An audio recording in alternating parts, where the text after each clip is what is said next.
Good evening, I'm Stephanie Seacos. It's Thursday, July 30th. This is CTV News at 11:30. Tonight, caught on camera, Halifax police search for a motorcyclist accused of intentionally hitting someone on an e-bike. Then serious crashes. After a number of recent incidents, police in Fredericton warn drivers to pay attention. And later, algae alert. The concerns over the return of blue-green algae at some beaches across the region. Live from our Maritime's News Center, this is CTV News. Here is Stephanie Seacos. Thanks for joining us. Bruce Frisco is off tonight. Halifax police are currently looking for a motorcyclist accused of intentionally hitting a rider on an e-bike in a crosswalk. The incident, caught on camera, has rattled the cyclist who doesn't understand why or if he was targeted. He spoke with CTV's Vanessa Wright. Watch closely. This video shows a motorcyclist headed onto the McDonald Bridge last Thursday night. But before he gets on, he turns around and drives directly into a man on an e-bike. They collide and the motorcyclist drives off. We spoke with the e-bike rider who did not feel comfortable showing his face. Because I don't know who this person is. If he's willing to do that, if he finds out who I am and I don't know who he is, what's stopping him from coming after me and doing something even worse? He says that night he had just picked up his e-bike from the shop and was testing it out for all of 12 minutes before the incident. Exactly 1 week later, he has no idea why it happened. I was in such shock. All I knew was that I just got hit. And I was like, the hell, and then this guy's taking off. I didn't know what to think. I didn't know what to do. At this point in the investigation, Halifax police can't confirm whether this incident was targeted or random. And they don't have many details about the guy driving the motorbike either. What we know about the bike is it was a sports bike, a black sports bike with a tan side panel. And all we know about the suspect right now is it's a white male. The e-bike rider says he sustained injuries to his back and wrist, and repairs to his bike will cost him hundreds. But beyond a physical and financial toll, an emotional one. When I watched that video, I didn't realize how fast he was even going. So watching that video, it brought up a lot of emotions, and it's like even talking about it right now, I'm holding back emotions because I feel like he tried to kill me for absolutely no reason. He hopes the suspect is caught for his safety and that of other e-bike riders. We have no protection. If we get ran off the road or something like this happens, the consequences are pretty severe. I'm lucky. Knowing something like this could have ended much differently. Vanessa Wright, CTV News, Halifax.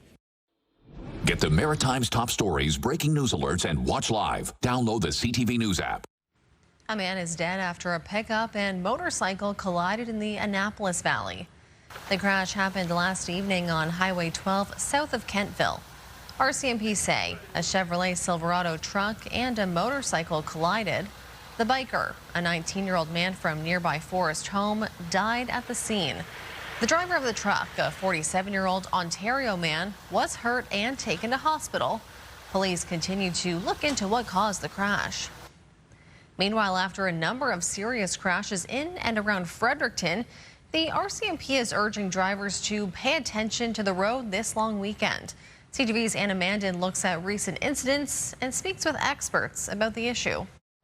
Local Fredericton driver Juanita Porter has a few techniques to stay safe on the road. Well, one of the biggest things is to look for people that are crossing crosswalks, because sometimes it seems that drivers want to race to the spot before the pedestrian gets there. She's not alone. Safe driving is on the minds of many after a number of serious collisions and fatalities in and around Fredericton in the past few months. That includes a two-vehicle crash on the Princess Margaret Bridge in May, where 2 women died and a third had serious injuries. And despite no fatalities, a 3-car accident on the Westmoreland Bridge this month left traffic backed up for hours. New Brunswick RCMP's spokesperson is reminding drivers to be diligent. One fatal crash is one too many. So we urge the population, and urge people on the road to be careful, to put down the cell phone, observe where you're going, and make sure that you are aware of your environment. And this comes almost a week after a 17-year-old riding a motorcycle died following a two-vehicle collision. Porter says she has advice she follows to be extra mindful of bikers driving near her. Whenever you see a bike, say it in your head and say it out loud. Bike, bike, bike. See however many you see. Meanwhile, tow truck driver Noah Starr says summer is always a busy season for his business. He recommends people prepare before they hit the road. It's important to maintain your equipment. You know, the New Brunswick safety inspection is there for a reason. Important advice as travelers prepare for the upcoming long weekend. Anna Mandan, CTV News, Fredericton. Fredericton police were too busy to speak with us today and referred us to a statement issued yesterday that says, in part, the force encourages drivers to remain alert and make safe decisions on our roadways. Maritimers know all too well you don't have to go far to be without cell coverage. It's an issue that's on the mind of many, with recent emergencies putting a spotlight on the problem. The Nova Scotia government is working on it, but is it fast enough? CTV's Callum Smith reports. A cell phone is a lifeline to stay connected to family and friends, but it's also vital in case of emergencies. However, the phones only work as well as the service allows. I wouldn't get through if it wasn't for Wi-Fi here, and nobody in this area would. If you don't have Wi-Fi, you're probably not getting a call out. That's Brian Myers, who spoke with CTV News earlier this month after encountering an armed man in Chelsea, Nova Scotia, the suspect of an emergency alert the night before. But when he saw the man walking along the road, I had to drive at least 2 minutes down the road before my 911 call would go through. He's not the only one. Coverage concerns were top of mind for some local mayors this week at Premier Tim Houston's tour stop in Bridgewater. If you draw a circle that's 1 minute outside of Bridgewater in every direction, there's no cellular coverage. And so just kind of joining forces and recognizing that we need some improvement in rural cellular coverage, which he talked about. It can feel like you're on an island, especially when SOS is all your phone will display. This was near the now under control Mooseland Road wildfire outside Sheet Harbour. The Nova Scotia government says it's improving cell service, expanding coverage to 20,000 homes and businesses and 1,000 kilometers of primary roads. As far as the carriers, Rogers will have 10 more cell towers working this year to hit a total of 27 promised in a deal with the province. Eastlink spent $500 million on its mobile network over the last decade. For customers stuck roaming, connection can't come soon enough. Callum Smith, CTV News, Halifax. In a statement tonight from Bell, the owner of this network, a spokesperson said Bell continually evaluates how best to optimize and expand our wireless footprint to meet customer needs. In 2026 alone, Bell has planned more than $20 million in funding for approximately 50 projects within the Halifax Regional Municipality and a 150-kilometer radius, with a focus on capacity upgrades and site densification. While Bell continues to invest in its wireless network, expanding coverage in some rural and remote areas can be challenging through private investment alone. For the 5th time this month, an ER in Western Prince Edward Island is once again going to be closed. The emergency department at Alberton's Hospital only just reopened today, but it will be closed again tomorrow due to a temporary staffing shortage. The closest ER is about an hour away at the Prince County Hospital in Summerside. Health PEI says call 911 in an emergency or 811 for medical advice. The ER is expected to reopen for regular hours on Saturday from 8 a.m. to 8 p.m. A wildfire burning on the outskirts of Riverview, New Brunswick has now been declared fully contained and under control. Crews have been battling this fire off Pine Glen Road for more than 48 hours now. Yesterday, the town of Riverview said no homes were in danger. Water bombers and nearby fire departments have been involved in the operation. Flames consumed roughly 6 hectares of wooded area. The average Maritime Electric customer on Prince Edward Island will see an uptick in their power bill next month as the utility seeks to recover costs from Hurricane Fiona. Maritime Electric, which provides roughly 90% of the energy on the island, sought approval from the Provincial Regulatory and Appeals Commission to recover the costs of restoring power after the 2022 storm. The total cost is roughly $41.2 million. Last month, the commission ruled Maritime Electric could recover 90% of the Fiona restoration costs from customers. A rate adjustment will go into effect Saturday.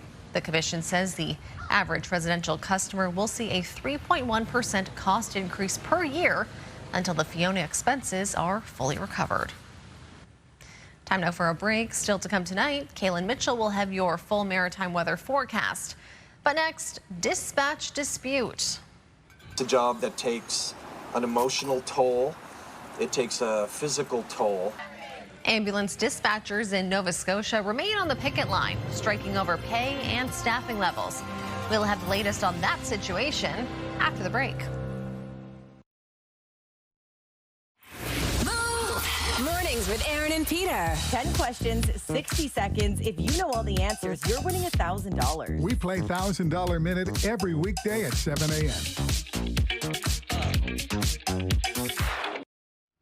Ambulance dispatchers in Nova Scotia remain on the picket line, striking over pay and staffing levels. But that doesn't mean emergency calls are not being picked up. CTV's Jesse Thomas reports. While they're out marching in the rain this morning, these ambulance dispatchers say their pay is below the industry standard, and that's leading to staffing shortages. It's a job that takes an emotional toll. It takes a physical toll. And if you combine the stress inherent in this job with the fact that our wages have not kept up with the cost of living, then what you get is high turnover and low retention. These medical dispatchers work with 911 operators to send ambulances and proper resources to emergencies and have been on strike for almost 2 weeks. The union says it comes down to pay, and they want their salaries to be closer to other emergency dispatchers like those who take calls for the RCMP. A worker starting at EMC Comm Center makes $23.77 an hour. That's about $52,000 a year. At the RCMP Public Service Answering Point, a starting worker makes $72,000 a year. So that's a $20,000 an hour a year difference. But despite the labor dispute isn't impacting paramedics or patients seeking medical care.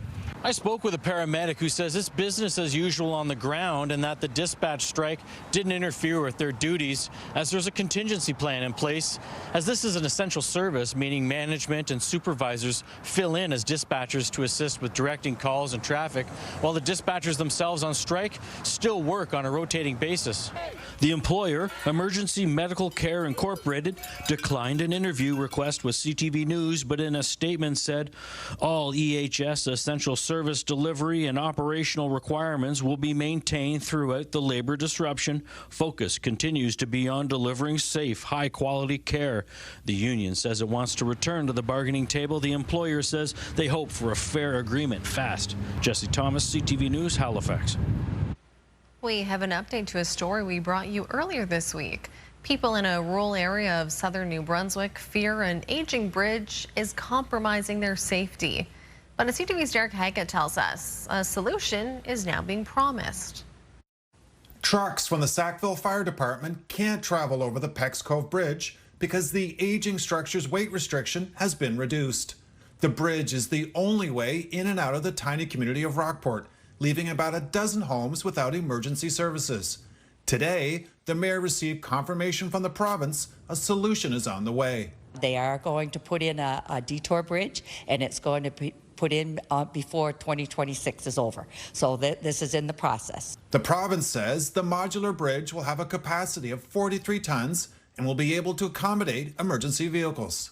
It is happening, or I assume it's happening, and that's great because it should never have gotten this far, in my opinion. And I'm so relieved to know that at least by the end of this year we'll have fire protection and ambulances. They had told us ambulances wouldn't be able to cross before, but now they can. The mayor says there is a well-prepared contingency plan until the new bridge is up and running. The municipality of Tantramar has dropped off 3 large containers, about 3,000 litres of water, at the end of a side road here in the area, just in case the Sackville Fire Department needs to access water. I'm delighted that they have extra water out here and that they have a vehicle to use it, and that's all a big plus. The mayor also says the Department of Natural Resources and the Emergency Measures Organization have the area on a high priority list. No repairs are currently planned for the old Peck's Cove Bridge. Derek Haggett, CTV News, Rockport, New Brunswick.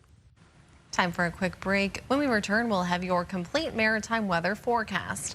But first, it's been a misty and foggy evening in Halifax, a little breezy too. Coming up, Kaylin will tell us when the showers will clear and when the sunshine will return. Stay with us. We'll be right back.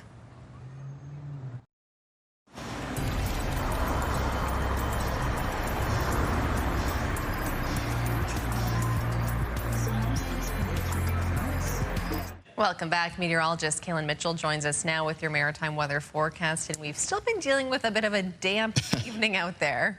Yeah, certainly. Now, we needed the moisture in the region, so it's a nice thing that we are picking up some rain and some showers. But yes, some soggy conditions going to be lingering for tonight and for tomorrow as this low pressure system remains around the Maritime region. Now, downpours today in parts of the Maritimes did end up producing some at least localized rainfall totals in the range of 30 to 60 millimeters, especially through parts of the west of Nova Scotia. The risk of downpours does decrease for tomorrow, but there's still expected to be at least some patchy drizzle and showers around, especially first thing in the morning. A lot of cloud cover for Friday as well. It's not impossible that the cloud cover breaks up a little bit here and there around the region in the afternoon. If it does, though, and the sun shines through a little bit, you're really going to feel that combination of warmer and more humid air. Humidex values for tomorrow, despite the fact that the highs will be mostly in the low 20s, will make it feel up towards the mid to high 20s, and where the sun shines through as well, it's going to increase the chance there could be a couple pop-up showers and thunderstorms. And for Friday afternoon into Friday evening, that's mostly for interior areas of the west of Nova Scotia. Taking a look at winds in the forecast for tomorrow, they'll be out of the north and northeast for the province of New Brunswick and sustain 10 to 20 kilometers per hour. For Prince Edward Island, winds out of the east and northeast. And for Nova Scotia, the winds for much of the day mostly out of the southwest, and again sustained between 10 and 20. Now, low temperatures in the forecast for tonight around the Maritimes will be mostly around the mid to high teens, a little bit cooler up around Edmundston, the northwest of New Brunswick, closer to 11 there. Highs in the forecast for tomorrow for communities in the north of New Brunswick, mostly between 19 and 22, mostly cloudy, patchy showers and drizzle. Same thing goes down through central and southern areas of New Brunswick. There'll be a little bit of fog around in the morning, and high temperatures of around 19 to 22 degrees. Prince Edward Island for tomorrow, mostly cloudy day. Be some patchy showers and drizzle around. Those light east and northeast winds and high temperatures up between 19 and 21. Eastern areas of Nova Scotia for tomorrow, it's a chance of some showers or drizzle through the day, and high temperatures mostly in the low 20s. Northern and central parts of the province, again, chance of some showers or drizzle, and towards the interior of the province, maybe a little bit of a pop-up thunderstorm. And into the southwest of Nova Scotia, high temperatures tomorrow mostly into the low 20s, and a chance of a shower or some drizzle, and once again, humidex values that'll be making it feel closer to the mid to high 20s. Taking a look at the long weekend forecast coming up for New Brunswick, some partial clearing expected on Saturday, enough to give some sunny breaks, then a mix of sun and cloud on Sunday. Temperatures warming up through those 2 days. There will then be a chance of showers Monday to Tuesday of next week, and that's followed by a mix of sun and cloud. It looks like some hotter conditions Wednesday into Thursday. In the forecast for Nova Scotia coming up on Saturday, start of the day will be cloudy with patchy fog or drizzle around. There'll be a chance of a shower for eastern areas of Nova Scotia on Saturday. Other parts of the province, though, may get into some sunny breaks moving through the afternoon and towards the early evening. Mix of sun and cloud in the forecast for Sunday and on Monday of next week, though, with a chance of some showers. For the chance of showers on Tuesday, and a mix of sun and cloud Wednesday into Thursday, and temperatures rising. For Prince Edward Island in the forecast on Saturday, conditions still expected to be cloudier for a good portion of the day, but a mix of sun and cloud on Sunday with highs near 26. That's followed by a chance of showers late in the day on Monday and a continuing chance of showers on Tuesday of next week, then a mix of sun and cloud Wednesday and Thursday. Stephanie. Thanks, Kaylin. We'll take a short break now. Stay with us. We'll be right back.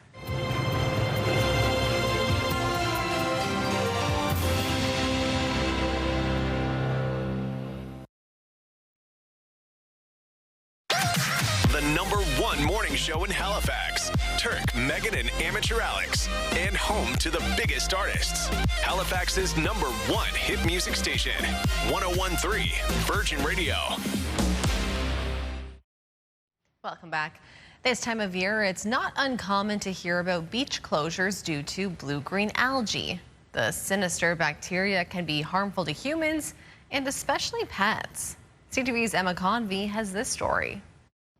This warning sign was put up at Oakfield Provincial Park, an alert to beachgoers about the presence of blue-green algae in the water. They are photosynthesizing bacteria, like I said, that live in lakes, and sometimes when conditions are good for them, they form these blooms or they form mats on the bottom of lakes that can sometimes produce toxins. The municipality says the blooms they see tend to blow in during the morning when the water is calm. She says typically blue-green algae is green and through the water column, but it's not always visible, so their teams closely monitor the beaches they know have had it in the past. You can't tell by looking at it whether or not it's toxic, even if you're an expert on this, because there are so many species. Montgomery says there are mats and blooms. Mats lay on the bottom of a watercourse and release significant toxins. All the research that we've seen is even if there's lethal amounts of toxin in this mat, the water above it tends to be pretty low or even non-detectable. This team at Dalhousie University has been researching the bacteria for around 14 years.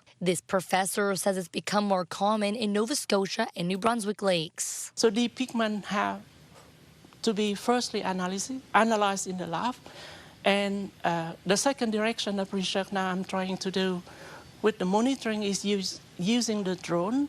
That means we fly over the lakes and take some pictures. So far, this team has learned that more blooms are showing up due to climate change. And when fertilizers like pesticides make their way into the waterways, it can also create more blooms. When we talk about cyanobacteria or blue-green algae, they should be potentially toxic. But we cannot say they are dangerous until we test. He says if you see a bloom on the surface of water, let an expert know to test it. And the peak of blue-green algae season is August. It can last in some cases until November. Emma Convey, CTV News. Time now for one last break. Coming up next, your wake-up weather for Friday. But first, here's a live look at Annapolis, where it is 17 degrees right now. Kaylin will be back to break down the morning forecast when we come back.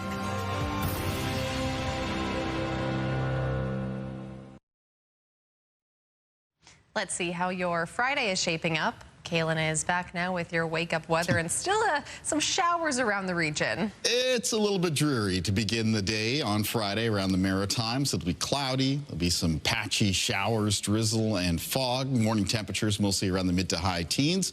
Even in the afternoon, there continues to be a chance of a shower, a little bit of drizzle around the Maritime. So the sun breaks through a little bit, and that's certainly possible for interior areas of the west of Nova Scotia. Along with any pop-up showers, there's a risk that some of those could develop into some small thunderstorms. A lot of the high temperatures tomorrow will be high teens, low 20s, but feeling into the mid to high 20s with the humidity. Stephanie.